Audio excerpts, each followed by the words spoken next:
YCP గవర్నమెంట్లో pension 3,000 పెంచడానికి ఎంత ఇబ్బందులు పెట్టారండి ప్రజల్ని.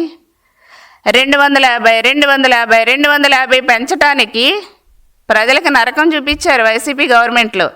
సంవత్సరం అది కూడా 250 పెంచారు.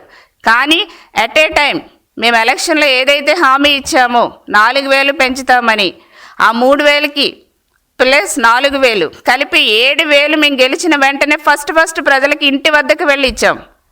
తర్వాత నుంచి కంటిన్యూగా మంత్లీ 1వ తారీఖు ఇంటికి వెళ్ళి వాళ్ళు లేపి మరీ ఇస్తున్నాం 4,000 రూపాయలు చెప్పిన పెన్షను. అదేవిధంగా తల్లికి వందనం. ఇంట్లో ఎంతమంది పిల్లలు ఉంటే అంతమంది, 1, 2, 3, 4, 5, 6, ఒక ఫ్యామిలీలో అయితే 8 మంది సంతానం, 8 మంది పిల్లలకు కూడా తల్లికి వందనం ఇచ్చాం. 6 మంది ఉన్నా ఇచ్చాం, 7 మంది, ఎంతమంది ఉంటే అంతమందికి మేము తల్లికి వందనం ఇచ్చాం. మీరు ఇచ్చారా వైసీపీ వాళ్ళు? మీరు ఒక్కరికే ఇచ్చారు. మీరు అప్పుడు ఇద్దరికి ఇస్తామని చెప్పారు కానీ ఒక్కరికే ఇచ్చారు. కానీ ఈ రోజున మేము ఇచ్చిన హామీ, ఎలక్షన్లో ఏదైతే హామీ ఇచ్చామో ఆ హామీకి కట్టుబడి ఇంట్లో ఎంతమంది ఉంటే అంతమంది పిల్లలకి కూడా తల్లికి వందనం ఇచ్చాం.